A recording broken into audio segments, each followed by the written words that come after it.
चाहे बाहरी कष्ट हो या भीतरी पीड़ा हो, कभी शिकवा शिकायत प्रेमी के मुख में नहीं होता। वो प्रेमी नहीं होते, वो देह प्रेमी होते हैं, भोग प्रेमी होते हैं, जो प्रभु से याचना करते हैं। प्रेमी प्रभु से याचना नहीं करते। देखो ना, जो जाने ते कहे नहीं सहे। सहना भी कई प्रकार का होता है। एक होता है आप ईश्वर हो, आप जैसा सहाओगे सहना पड़ेगा। एक तो ये सहना है। इसके पहले सहना है कि हमारे कर्म हैं, उनका भोग भोग रहे हैं। दूसरा है कि हमारे कर्म कैसे हो सकते हैं, अब तो हम आपके शरणागत हैं, पर आपका विधान है, अब जैसा सहाना है तो आपको सहाओ। अब ईश्वर हो, आपके ऊपर तो कोई बस है नहीं। एक ये सहना है और एक ये सहना है कि प्यारे, आपने जो विधान किया है बहुत मंगल में किया है, आपकी जय हो, आपकी जय हो, तेरा किया मीठा लागे। ये बहुत बड़ी बात है, बहुत बड़ी। ये प्रेमी हृदय बोल, तेरा किया मीठा लागे। आपका ये विधान है ना, तो मुझे करोड़ों सुखों से बढ़कर भी वो दुख प्यारा है जिसमें आपका विधान है। करोड़ों प्रकार की स्वस्थता से भी मुझे वो अस्वस्थता प्रिय है जिसमें आपकी स्मृति, आपका विधान है। वो शीतलता हमारे किसी कार्य की नहीं जिसमें आपका विस्मरण हो जाए, हमारे हृदय में दाह पैदा हो जाए। वो दाह हमारे लिए कोटि शीतलता से बढ़कर है जिसमें आपकी याद, आपकी स्मृति, आपका विधान दिखाई दे। साहे सराह सराहे, सुना था कल महामहिम पूज्य श्री अर्जुन देव जी की वाणी, वाह गुरु का किया बड़ा मधुर होता है, बड़ा मधुर लग रहा है, तेरा किया मीठा लागे। और कैसा भयानक कष्ट शरीर में, कैसी प्रताड़ना दी जा रही थी, वो बड़े प्रेम से मुस्कुराते हुए से सह। ये है प्रेमी का हृदय, दूसरे की सामर्थ्य नहीं। ठाकुर हरिदास जी को 22 बाजारों में बाहरी शरीर को पीड़ा पहुंचाई जा रही, कोड़े मारकर हरि बोल के सिवा कुछ नहीं निकला, एक बार भी आह नहीं कहा। बलिहारी है इन महापुरुषों के चरणों में। प्रहलाद जी को भीषण यातना दी गई, एक बार भी शिकायत नहीं की हरि से। मीरा जी को कितनी यातना दी गई, विष पिलाया गया, एक बार भी गिरधर से कहीं शिकायत पद में नहीं मिलेगी, आपने मुझे बहुत कष्ट दिया, ऐसा कभी नहीं कहा। क्यों? सहे सराह सराह, जय हो, आपकी जय हो प्यारे, आपके विधान की जय हो। आप बड़े मंगलमय हो, बड़े सुखदाता हो। ये दुख जो है महान सुख देने वाला है। जी तो ही ऐसी चाहिए सब ही की सहिले, घट घट में प्रभु रमि रहो उत्तर का को देहि। ऐ भक्त हृदय, प्रेमी हृदय, तुझे ऐसा चाहिए कि तुझे सबकी सह लेना चाहिए, किसी को उत्तर मत दो। कोई तुम्हें गाली दे रहा है, निंदा कर रहा है, अपमान कर रहा है, चुपचाप सह जाओ। क्यों? घट घट में मेरा प्रभु रमा हुआ है, वही मुझे पुष्ट करने के लिए ये अपमान, ये निरादर, ये निंदा आदि की लीलाएं कर रहा है। शांत भाव से सह जाओ, आप महान बन जाओगे। महान वही हुआ जो सह गया, जो सह नहीं गया वही टूट गया, वही विषयी हो जाता है। जी तो ही ऐसी चाहिए सब ही की सहिले, घट घट में प्रभु रमि रहो उत्तर का को दे। कितना सहूं, कितना सहूं, कब तक सहूं? तो बोले एक बार तो मरना ही है ना, मृत्यु तो एक बार आएगी ना, मरने तक सह लो। देखो, तन छुट बेलो हद है सहिले मन धरि धीर। अरे धैर्यवान उपासक, बहुत से बहुत शरीर ही छूट जाएगा, वो तो एक बार छोड़ना ही है, दो बार तो नहीं छोड़ना, और वो अपने नियत समय पे छूटेगा। चुपचाप सह लो। जैसा लिखा है ऐसा महापुरुषों के जीवन में पाया गया। तन छुट बेलो हद है सहिले मन धरि धीर, क्यों इतनी ममता करे कोटिन छाड़े शरीर। करोड़ों शरीर छोड़ चुके हो, एक बार प्रभु के लिए इस शरीर की ममता छोड़ दो। जैसा विधान हो चुपचाप उसे सहो, देखो उन्नति हो जाएगी, आपकी अध्यात्म उन्नति हो जाएगी। क्यों काहू को बावरो अपनो दुख बताए, गांठ बांध लो। अपनी पीड़ा अपने हृदय की हमारे हृदयेश्वर प्रभु जानते हैं। किसी से भी मत कहो, किसी और के कहने से, वो खुद पीड़ा युक्त है, वो खुद प्रभु के आश्रित है, तुम भी प्रभु के आश्रित हो, क्यों किसी से कहते हो? बुरी सखी कितनी बढ़िया बात बता रहे, क्यों काहू को बावरे अपनो दुख सुनाए। अगर वो बहुत वैष्णव है, भक्त है, तो वह ही में दुख पावई तेरी पीर न जाए। तेरी पीड़ा तो नहीं मिट जाएगी ना, वो और दुखी हो जाएगा। अगर भक्त नहीं तो उपहास करेगा। रही मन मन की मन व्यथा, रखिए मन में गोए। इस सुनिठ लई है लोग सब, बांट न ली है कोई। इसलिए अंदर की बात अंदर ही रख के केवल प्रभु, केवल प्रभु। रे मूरख क्यों चतुर बने, अरुझत बारंबार। भलो भलो कई छाड़ी दे, बहुबातन व्यवहार। कभी कभी उपासक फंस जाता है कि हम दूसरे का कल्याण कर देंगे। अरे मूर्ख मत बन, बहुत प्रवीण है। अरे सब में प्रभु विराजमान है, चर्चा भी करनी है तो प्रभु के सुख के लिए, परमानंदमय प्रभु के यश गान के लिए। स्वांता सुखाए तुलसी रघुनाथ गाथा, स्वांता सुखाए। हमें भगवान ने यश गाने का अवसर दिया है, हम दूसरे का कल्याण कर दें इतनी सामर्थ्य नहीं। कह रहे हैं रे मूर्ख, ए मूर्खता मत करना। क्यों चतुर बने अरुझत बारंबार। इतनी बार समझाया, इसको समझ में नहीं आता, ऐसा वैसा, ये बहुत दुष्ट है, नीच है। भूल गए कि सामने शिष्य का नाटक करने वाला सिर्फ भगवान ही है, दूसरा कोई नहीं है। सबके अंतःकरण में घट घट व्यापी परमात्मा ही बैठा हुआ है। अय उपासक, भलो भलो कही छाड़ी दे, बहुबातन व्यवहार। ये चार लोग तुम्हें बहुत अच्छा कहें, ये व्यवहार में मत उतरो, व्यवहार छोड़ दो। हठ करी पक्ष न रोपिए, नहीं करिए उपदेश, सब सो नम नीचे रहो। ये बहुत बड़ी बात है। अपना कहीं भी किसी भी तरह का अभिमान जागृत न हो। सब सो नम नीचे रहो, छाणी बलप्पन लेस। कोई अपने अंदर बड़प्पन लेस मात्र भी नहीं। अगर कोई अपना पक्ष विजयी हो रहा है कि हम जीत गए इनसे ज्ञान, मौन हो जाओ।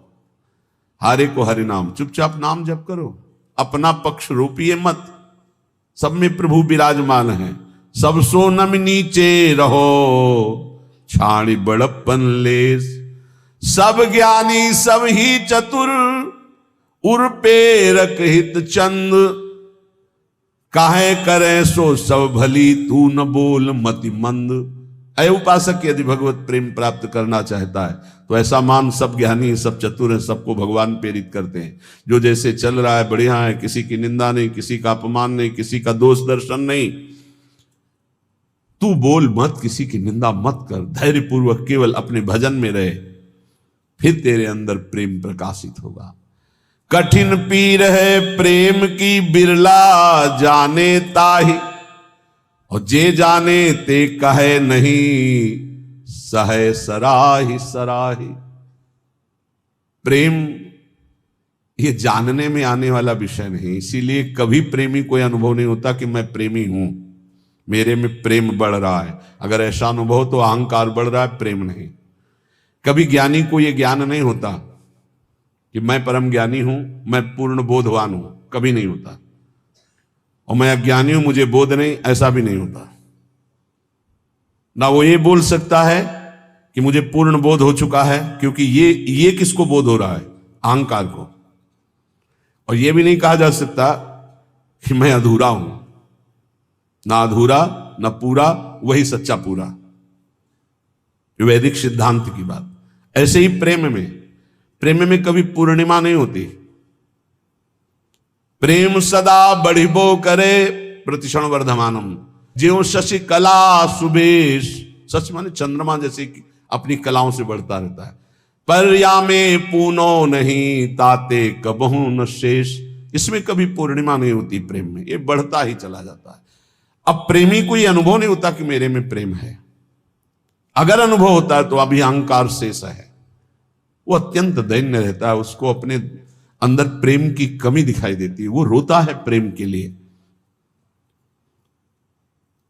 जब उपासक अपने आराध्य देव के निरंतर चिंतन में चित्त को डुबोता है, संसार से पूर्ण रूप से उदासीन हो जाता है, तब उसके अंदर की विशुद्ध प्रेम वृत्ति, ममतामयी वृत्ति अपने आराध्य देव में लगती, तभी ये दिव्यता अध्यात्म की उसमें जागृत होती है। श्रीपाद प्रबोधानंद जी महाराज कह रहे हैं, बहुत बढ़िया श्रीधाम वृंदावन की महिमा का ऐसा रसास्वादन करा रहे हैं कि जीव का परम कल्याण हो जाए। दविष्ठे यस्तिष्ठे दति कृति निष्ठा कुविषये सकृत वृंदाटव्यास तृणकमपि वंदेत सुकृति सतत प्राणस्योच्छृंखल निखिल शक्ति करुणया ध्रुवं देहस्यान्ते हरिपदमलभ्यं च लभते। ध्रुवम सत्य, देहस्यान्ते शरीर पूरा होने के बाद हरिपदमलभ्यं च लभते, अलभ्य लाभ हरिपद परम पद की उसे प्राप्ति होती शरीर छूटने के बाद। किसको? बोले दविष्ठे यस्तिष्ठे दति कुकृति निष्ठा कुविषये। कुकृति निष्ठा, गंदे आचरण करने वाला निष्ठा पूर्वक, मतलब महापापी। कुविषय, गंदी बातों में, गंदे विषयों में जिसकी निष्ठा पूर्वक पाप रति है, वो तो वृंदावनवासी होगा? बोले नहीं। दविष्ठे यस्तिष्ठे, दविष्ठ दूर देश में रहने वाला, घोर पापाचरण करने वाला, कुकृति निष्ठा, निष्ठा पूर्वक कुकृति गंदा आचरण करने वाला, जैसे इस समय आराधना, इस समय आराधना, उसका जीवन ही ऐसा है, गंदे आचरणों का निष्ठा पूर्वक आचरण करना, मतलब महापापी। दूर देश में रहता है, महापापाचरण करता है, पर संयोग वशात सुकृति जनों के संग में वो एक बार वृंदावन आ गया। संयोग वशात उसकी दोस्ती किसी ऐसे से हो गई, चलो यार एक बार वृंदावन चलो। नहीं, हमें कोई मत, हमारे साथ चलो, पैसा हम लगाएंगे, आपको खवाएंगे पियाएंगे, घुमा के ले आएंगे, यार चलो ना। अब वो चल पड़ा। सुकृति, किसी पुण्यवान के प्रभाव से वो वृंदावन आ गया। उसकी कोई रुचि नहीं, कोई श्रद्धा नहीं, कोई निष्ठा नहीं। सकृत, एक बार वृंदाटव्यास तृणकमपि वंदेत सुकृति। अब उसने चलो बिहारी जी के दर्शन कर आवे, अब उसके साथ गया। जैसे यहां कई ऐसे दर्शन में आते हैं सुबह कि वो स्वयं नहीं आए, उनकी कोई श्रद्धा नहीं, उनको लाया गया है। जैसे किसी श्रद्धालु गृहस्थ की गाड़ी का वो ड्राइवर है, या कोई ऐसे घर का कोई सदस्य है, सब चल रहे हैं, तू भी चल, तो उसकी चेष्टा दिखाई देती है कि ये श्रद्धा से नहीं आया, इसे जबरदस्ती लाया गया है। वो खड़ा है, ऐसे देख रहा है, दृष्टि गई उसकी, ये मुद्रा और उसके देखने का तरीका बता रहा है कि वो श्रद्धा से संत दर्शन के लिए नहीं आया। क्योंकि हजारों हृदयों में जो उल्लास दिखाई देता है, राधा राधा नाच रहे, रो रहे, उत्साहित हो रहे, उसमें कोई फर्क नहीं। लेकिन उसका पुण्य उदय हो गया। पुण्य पुंज बिन मिले ही ना संता। क्या पुण्य उदय हुआ कि उसकी नौकरी लग गई ऐसे परिवार में जो भक्त है, वो ड्राइवर है, या उसका जन्म हुआ ऐसे परिवार में जो भक्त है पर वो बिल्कुल अभक्त है, उसका कोई न संत में श्रद्धा है न भगवान में श्रद्धा है, पर उसके कल्याण का योग बन गया। श्रीधाम वृंदावन आया, और यहां तो कह रहे हैं वृंदाटव्यास तृण कमपि, एक तृण तिनका, उसमें भी उसकी नमन क्रिया हो गई, प्रणाम कर लिया। तो उसने प्रणाम नहीं किया। कईयों को देखा कि जब दृष्टि में दृष्टि मिला के तुमको अपने आप ऐसे, वो यंत्रवत ऐसे होना पड़ेगा तुम्हें, और जिनकी उपेक्षा कर दी गई, मंगल ही होगा तुम्हारा। आए हो किसी भी भाव से खड़े हो, तुम्हारा मंगल ही होगा। अब यहां से अमोघस्य, अब उनके जीवन का उत्थान शुरू हो गया।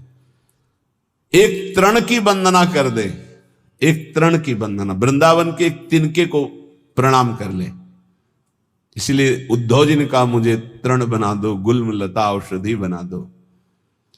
सकृत वृंदाटव्यास तृणकमपि वंदे सुकृति। एक बार वृंदावन आ गया, एक बार ऐसे ही प्रणाम कर लिया किसी लता को, संत को, बिहारी जी के दर्शन कर ऐसे ही कर लिया, ऐसे। वो बड़े कृपालु है, कृपा समुद्र है। तुम खड़े तो हो ना, इतना ही काफी है। तुम क्या देखने के लिए खड़े हो ये हम नहीं देख रहे। तुम खड़े हो, आकर खड़े हो, दरबार में आ गए श्री जी के, और किसी भी भाव से आए हो तो तुम्हारे भाव का प्रभाव नहीं है। यहां सत्तारणीकृत स्वभाव उनके स्वभाव का, तुम्हारे भाव का नहीं। वृंदावन ही प्रभाव सुन अपनो ही गुण देत, अपना प्रभाव करेगा वृंदावन। ये अगर इस श्लोक सुनने को मिल जाए तो हमारी प्रार्थना है, जहां जहां तक कान में शब्द जाए। यहां जो बैठे हैं उनके तो भाग्य की क्या सराहना, लेकिन जिन्होंने कभी वृंदावन दर्शन नहीं किया, एक बार जरूर आ जाना, एक बार जरूर दर्शन कर जाना प्रभु के। इस धाम में एक बार जरूर घूम जाना, यहाँ की हवा लग जाए तो तुम्हारी संसार की हवा जितनी है वो तुम्हारी दुर्गति नहीं कर पाएगी। ये श्लोक मतलब अहोभाग्य जो महापुरुषों ने धाम की ऐसी महिमा को देखा और वर्णन किया। कह रहे दविष्ठे बाहर दूर देश में रहता है, यस्तिष्ठे दति कुकृत निष्ठा कुविषये, गंदे आचरणों की निष्ठा पूर्वक पापाचरण करता है। और सकृत एक बार किसी सुकृति जन के संग वृंदावन आ गया और वंदे तृणकमपि, एक तृण की, लता की, बिहारी जू की, संत की, ब्रज किसी की भी वंदना कर दी, प्रणाम कर दिया, तो बोले सतत प्राणस्योच्छृंखल निखिल सकते करुणया ध्रुवम देहस्यांते हरिपदमलभ्यंच लभते। जिनका वृंदावन है वो बहुत करुणामयी है, और अखिल शक्ति संपन्न भगवान उनके चरणों में झुके हुए हैं। हमारी लाडली जू बोले वो अपनी कृपा करती हैं इस धाम में आने वाले के ऊपर। तो तत्प्राणस्योच्छृंखल, जिस समय उसके प्राण निकलेंगे तो ध्रुवम, ध्रुव माने परम सत्य, देहस्यांते, देह छूटने के बाद हरिपद मलभ्यंच लभते, वो हरिपद को प्राप्त हो जाएगा, फिर आप वृंदावन वासी हो। तभी हम कई बार कहा है कि अगर 100-200 बार मोक्ष मुक्ति होती तो आराम से हो जाती, अपने पास इतनी रकम है। राधाना एक हरिपद कमल अभ्यंच लभते, अलभ्य लाभ, उसे हरिपद की प्राप्ति हो जाएगी। घोर पापी यदि एक बार वृंदावन आ जाए, और हमें इस बात पर विश्वास करना चाहिए कि भगवान का नाम, भगवान के रूप, भगवान की लीला, भगवान का धाम, ये बड़े महिमामय है। अजामिल जीवन भर पाप किया, अपने बेटे के बहाने उच्चारण किया नारायण, तो परम पद मिल गया ना, ये तो धाम है। यहाँ की रज एक बार लग गई, एक बार प्रणाम कर लिया और फिर वो चला गया।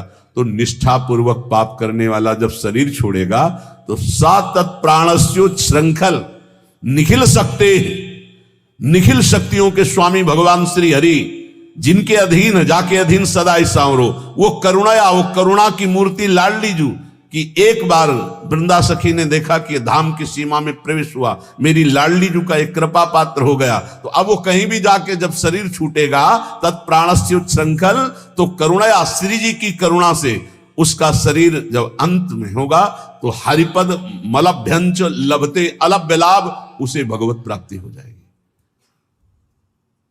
कई बार कहा है आप लोगों से कि निश्चिंत रहो, आपका पास बन गया है, आपका पास बन चुका है। क्यों?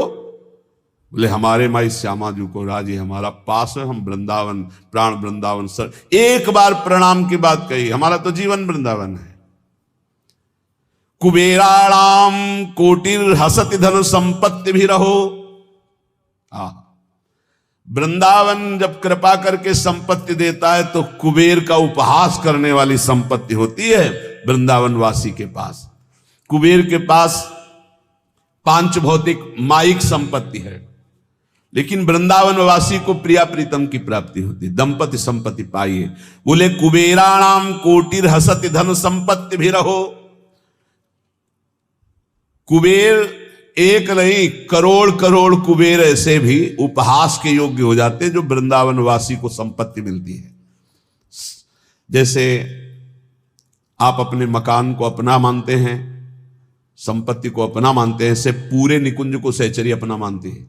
उसके प्रिया प्रीतम, उसका संपूर्ण निकुंज, संपूर्ण वैभव उसी का। ऐसा अनुभव नहीं होता कि इनके भी प्रिया प्रीतम है। अब वो अंतर की बात शायद पकड़ पाओ कि ना पकड़ पाओ। एक ही मन है निकुंज में, दूसरा नहीं है। एक ही मन है, अनंत सहचरियां, एक मन, एक ही वृत्ति है। जैसे एक सहचरी पान की बीड़ी पवा रही प्रिया प्रीतम को, तो हर सहचरी का मन उस समय पान की बीड़ी ही पवा रहा है। एक सहचरी आनंद मगन होकर प्रिया प्रीतम को गान सुना रही, तो हर सहचरियों का मन गान में, मतलब वहां दो मन नहीं है। अब वो अलग अलग मन वाले, अलग अलग बुद्धि वाले और पार्थिव क्षमता वाले, कैसे आप अनुमान भी नहीं लगा सकते। संपूर्ण निकुंज मेरा, क्योंकि मेरी प्रिय सखी श्री किशोरी जो है, मेरी सखी है, मेरी स्वामिनी है, मेरी किशोरी जो है। तो कुबेराणाम कोटिर हसत धन संपत्ति भी रहो। जो दिव्य वृंदावन की, एक बार अकबर सम्राट श्री स्वामी हरिदास जी के दर्शन पाए। उसने सोचा कि कुछ ऐसी सेवा करनी चाहिए जिससे स्वामी जी प्रसन्न हो जाए। स्वामी जी से कहा, स्वामी जी कुछ आज्ञा कीजिए, सेवा करने की प्रबल हमारे अंदर इच्छा है, आप आदेश कीजिए। कहा नहीं, तुम्हारी सेवा की कोई आवश्यकता नहीं। स्वामी जी प्रार्थना है, कोई सेवा तो बता दी। तुमका तुम सेवा करने लायक ही नहीं हो। तो उसने कहा ऐसा क्यों? बोले तुम्हारे पास संपत्ति ही नहीं कि सेवा कर सको। तो तानसेन की तरफ देखा कि बता दो कि सम्राट हैं, बादशाह हूं। स्वामी जी का मुझे पता है, लेकिन तुम्हारे पास संपत्ति नहीं है। उनका आप आदेश तक कीजिए। तो उनका लिवा जाओ, इनको केसी घाट की एक सीढ़ी टूटी हुई है, उसको बनवा दो। एक सीढ़ी? बोले जाओ तो तुम। जब वहां गए तो दिव्य रत्नों से जटित यमुना की वो सीढ़ी लौट के आए, चरणों में गिरे, बोले नहीं है, हमारे खजाने में रत्न ही नहीं है जिस रत्न की दिव्य वृंदावन की झांकी करा दे। इसीलिए जो भक्त नामावली गान करते हैं तो भगवत रसिक जी ने इसीलिए उसको, कि उसको सौभाग्य मिल गया स्वामी जी की कृपा से, स्वामी श्री हरिदास जी का दर्शन और उनकी कृपा से दिव्य वृंदावन की झांकी। क्योंकि ललिता जी के साक्षात स्वरूप हैं। कांप गया और लौट के आया कि स्वामी जी परम सत्य बात है, मैं सीढ़ी का कोना भी नहीं बना सकता, क्योंकि जिन रत्नों से सीढ़ी बनी हुई है वो रत्न ही नहीं हमारे पास। तो क्या कह रहे? कुबेराणाम कोटिर हसति धन संपत्ति भी रहो। जो वृंदावन वासी श्यामा श्याम के उपासी को वैभव मिलता है, करोड़ों कुबेरों का उपहास करने वाला वैभव होता है। अर्थात करोड़ों कुबेर भी उसकी समानता नहीं कर सकते। तिरस्कुर्याद्वर्या नपि सुरगुरुन बुद्धि विभवई। जो वृंदावन उपासी है उसको ऐसी बुद्धि प्राप्त होती कि बृहस्पति जी का उपहास हो जाए। बृहस्पति जी की भी क्षमता नहीं। जो वृंदावन वासी की बुद्धि में प्रवीणता आती। क्या प्रवीणता आती?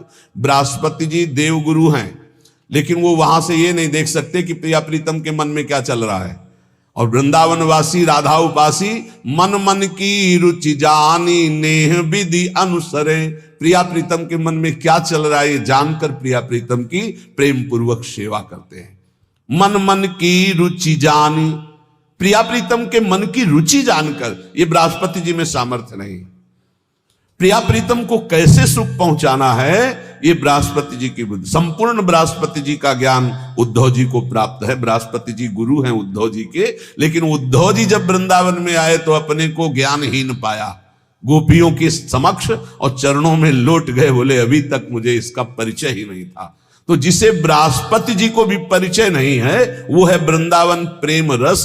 यहां कह रहे श्रीपाद की जो वृंदावन के राधा चरणारविंद की उपासना करता है उसकी बुद्धि में जो बात आती है वो बृहस्पति जी की भी बुद्धि में नहीं। तिरस्कुर्याद्वर्या नपि सुरगुरुन बुद्धि विभवई। सुरगुरु बृहस्पति जी की बुद्धि का भी तिरस्कार करने वाला ज्ञान, अद्भुत प्रेम वृंदावन उपासक को प्राप्त होता है। अशोच्या स्त्री पुत्रादिभिर्षम ईड्यो हरिरसात् छुको प्रहलाद्यरति कृधि वृंदावन वने। श्री सुखदेव जी प्रहलाद आदि जिन प्रभु की रति को प्राप्त हुए, आश्चर्य की बात है, बड़े सोच की बात है कि लोग स्त्री पुत्र आदि में आसक्त होकर ऐसे मानव देह को भगवान की भक्ति प्रेम रस में ना डुबो करके व्यर्थ में नष्ट कर देते हैं। श्रीपाद का कहना है कि जहां ऐसा वैभव मिलता है, जहां ऐसी बुद्धि मिलती है, जहां का ये प्रभाव है कि एक बार आ जाए प्रणाम कर ले इस भूमि को, तो उसको अंतिम समय परम कल्याण की प्राप्ति होती है। तो अपने परिवार के राग में फंसकर, मोह में फंसकर पापाचरण करते हुए जो जीवन व्यतीत करते हो, तो ये व्यर्थ जीवन है। इसको सार्थक करने के लिए निरंतर नाम जपने का अभ्यास करो। कभी कभी वृंदावन आकर दर्शन कर जाओ। जो कर्म करते हो पापाचरण उसमें ना हो, वो कर्म भगवान को अर्पित करो। इसी जन्म में भगवत प्राप्ति हो जाएगी।